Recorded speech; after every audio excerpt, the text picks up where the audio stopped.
Salut tout le monde et bienvenue sur cette nouvelle vidéo. J'espère que vous allez bien.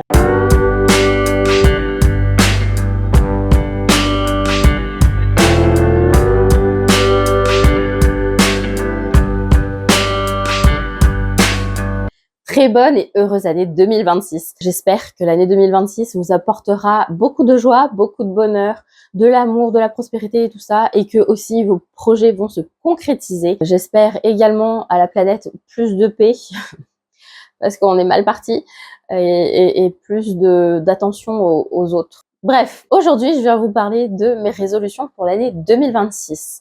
Une fois n'est pas coutume, cette année 2026, j'ai pris des résolutions parce que cette année me semblait être la bonne, puisque apparemment, il s'agit du début d'un nouveau cycle astrologique de 9 ans.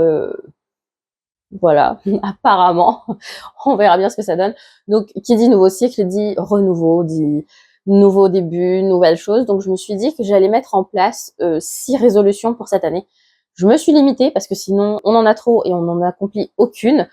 Donc, comme je veux quand même aller jusqu'au bout de ces résolutions, j'ai décidé de n'en choisir que 6. Et ben, on va tout de suite commencer par la résolution numéro 1, acheter moins de livres. C'est-à-dire que en 2025, j'ai dépensé pour plus de 1000 € de bouquins sur l'année. Et disons que ça fait trop, surtout que j'ai pas une bibliothèque à rallonge, j'ai pas tant de place que ça pour la bibliothèque. Donc, il faut que je me calme sur les achats. Je me suis dit du coup que j'allais acheter 1 ou 2 livres tous les 10 livres lus. Comme ça m'oblige à faire descendre ma pile à lire. Et ça va m'obliger à lire un petit peu plus et plus régulièrement. Parce que je dois bien avouer que y a des moments où je ne lis pas. Alors, je comprends, on peut tout à fait ne pas lire tout le temps.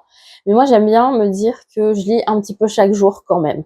Donc, on va partir sur ça en première résolution. Et bien sûr, s'il s'agit de tomes de saga que je n'ai pas et que j'ai envie d'avoir pour compléter la saga, je me les achèterai quand même en dehors des 10 livres lus, 1 ou 2 livres achetés. Parce que je veux compléter les sagas. Par exemple, il y a celle de La Guerre du Pavot que j'aimerais énormément avoir le 3e en collector. Ensuite, je vais faire un no-buy concernant le make-up. Un no-buy, c'est ne pas acheter de produits dans la catégorie qu'on a décidé pour pouvoir consommer ce qu'on a déjà chez soi. J'ai fait un tri dans mon maquillage et j'ai mis de côté beaucoup de rouges à lèvres parce qu'ils sont périmés, ils ont changé d'odeur, changé de texture. Et je dois dire que ça me fend un peu le cœur parce que je suis une grande collectionneuse de maquillage, surtout de rouge à lèvres et de palettes pour les yeux. Et du coup, ça me fait un peu mal au cœur. À un moment, j'avais une collection de plus de 100 rouges à lèvres. C'est pour vous dire à quel point j'aime collectionner ces choses-là. Donc du coup, je vais faire un no-buy par rapport au maquillage, à moins que j'ai besoin de remplacer un produit qui est essentiel à ma routine et que j'ai fini ou qui est périmé. Par exemple, je parle de tout ce qui est base, fond de teint. Bon, fond de teint, j'aurais pas besoin parce que j'en ai encore j'en ai encore 3 après celui que j'utilise actuellement. J'ai tout ce qui est correcteur, anti-cerne, bronzer liquide ou crème, etc. Parce que ces produits-là, il y a des produits que je n'ai qu'un seul exemplaire et que ils vont forcément à un moment ne plus être bons. Donc il faudra que je les change et que j'en achète un de remplacement. Ensuite, la 3e résolution, c'est de prendre soin de moi au global, c'est-à-dire prendre soin de moi au niveau de ma santé mentale. Je pense que il est temps cette année que je me trouve une psychologue et une psychiatre à La Réunion pour pouvoir travailler sur certaines questions que je me pose. Ensuite, travailler aussi sur le sport parce que je ne fais pas de sport. Avant, je faisais pas mal de yoga, maintenant j'en fais plus du tout et ça se ressent parce que je suis beaucoup moins souple qu'avant, donc je veux retrouver de la souplesse. Je veux aussi pouvoir suivre mes filleuls il y en a un qui court plus qu'il ne marche alors qu'il n'a pas encore 2 ans. Donc je veux pouvoir vivre avec eux en étant en forme, en bon état, donc je veux me mettre au sport. Je vais aussi retravailler mon alimentation parce que depuis que je suis rentrée à La Réunion, c'est pas trop ça. Disons que on mange pas tant de légumes que ça dans ma famille. J'ai envie de reprendre ce côté où j'équilibre mes assiettes plus facilement. Ensuite, je vais arrêter de me juger durement, ce que je fais régulièrement. Quand je n'arrive pas à faire ce que je fais ou je le fais pas aussi bien que je l'aurais voulu, j'ai tendance à me juger extrêmement durement. Donc je veux mettre ça de côté également. Je veux donc apprendre à plus m'écouter. Donc il y a aussi tout ce qui sera en lien avec le repos, la méditation, le sommeil, parce que je me rends compte que Sommeil régulier égale Daphné fatiguée. Je vais arrêter d'attendre la validation des gens autour de moi, de l'extérieur, tout ce qui est famille, amis et tout ça. Finalement, je vais faire les choses pour moi et ce sera l'essentiel. Et je veux aussi me détacher de ce qui ne m'appartient pas. C'est lié à ce que j'ai dit précédemment. Je veux me détacher de la projection que les gens peuvent avoir de moi. Je veux me détacher aussi des attentes qu'ils peuvent avoir. Je voudrais me détacher de ça et je pense que ça se travaille aussi avec la santé mentale, une psychologue, une psychiatre pour travailler là-dessus, pour travailler sur le fait que finalement, faut que je réponde à mes propres attentes et pas à celles des autres. En 4e, je veux lire au moins 12 livres. Ça fait depuis 2019 que je me fixe comme objectif tous les ans de lire 12 livres. C'est un minimum, ça veut dire un livre par mois. À une époque, c'était ce que je faisais, un livre par mois. Et puis après, au fur et à mesure, j'ai commencé à en lire un petit peu plus. Et cette année, je suis arrivée à 32 livres lus à la fin de l'année. J'ai eu des périodes intenses de lecture et d'autres beaucoup moins intenses. Et en fait, dans cet objectif, je veux aussi lire plus régulièrement, de façon quasi quotidienne, si je peux. Lire un chapitre, 2-3 pages. Je veux développer un peu ce côté lectrice parce que finalement, je trouve que 32 livres, c'est bien.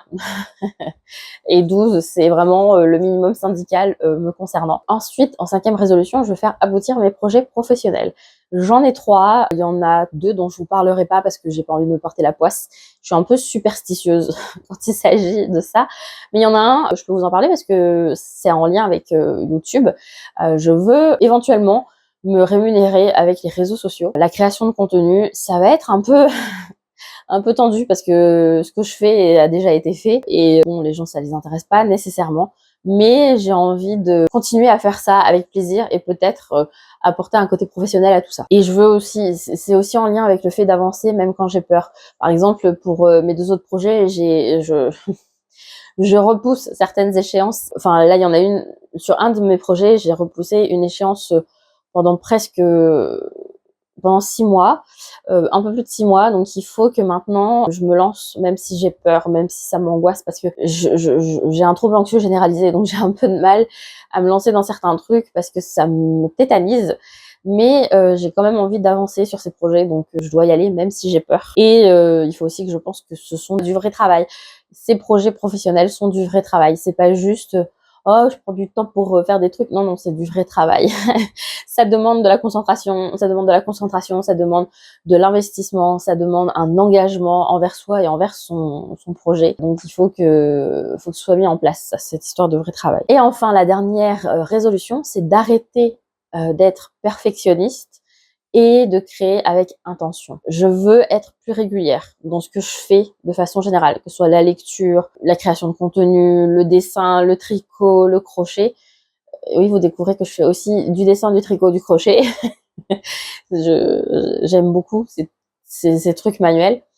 Donc j'aimerais les faire avec plus de régularité pour pouvoir me créer un espace à moi, un moment à moi où je suis pas obligée d'écouter les gens ou obligée de faire des trucs comme ça.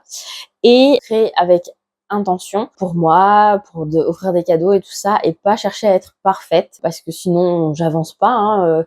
Si on cherche à être trop parfait, on se cale et on fait plus rien, on procrastine. C'est pas intéressant. Je veux mieux créer, donc vraiment choisir ce que je veux faire, choisir ce que je veux créer, ce que je veux, par exemple pour les réseaux sociaux, les vidéos que je veux faire. Je veux vraiment choisir intentionnellement les créations que je veux faire et je veux surtout être moi-même, arrêter de... Je ne suis pas parfaite. Donc, continuer à être moi-même sur les réseaux, sur les vidéos YouTube. Là, je suis maquillée, mais c'est exceptionnel. Hein. Je vais continuer à être moi-même. Si j'ai envie d'être maquillée dans une vidéo, je serai maquillée dans une vidéo. Si j'ai pas envie d'être maquillée, je ne serai pas maquillée dans une vidéo, dans mes contenus. Parce que finalement, je suis pas la Daphné qui est H24 maquillée. Je suis pas la Daphné qui est H24 bien habillée. Là, vous savez, c'est juste un châle. c'est du... Parce que sinon, je suis en tenue de maison, donc jogging, grand t-shirt.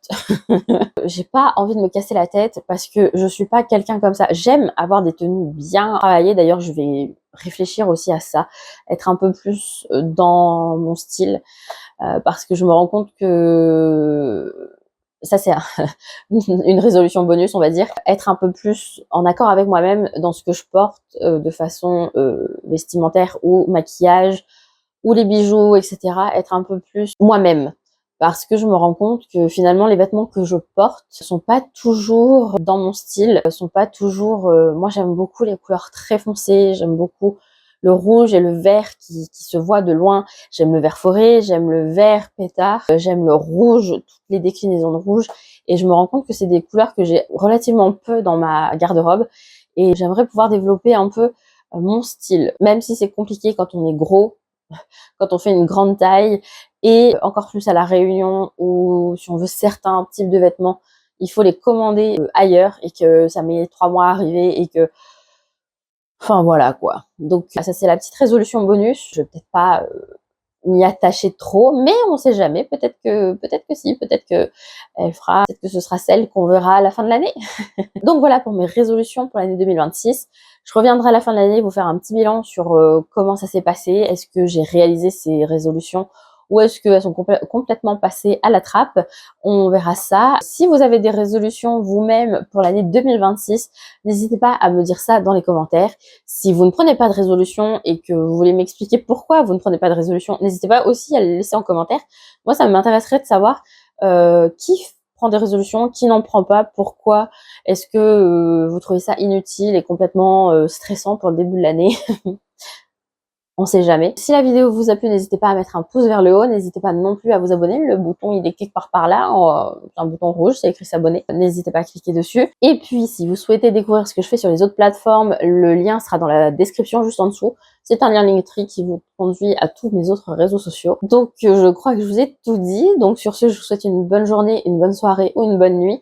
Et encore une fois, une bonne année 2026. Et je vous dis à très bientôt. Bye bye!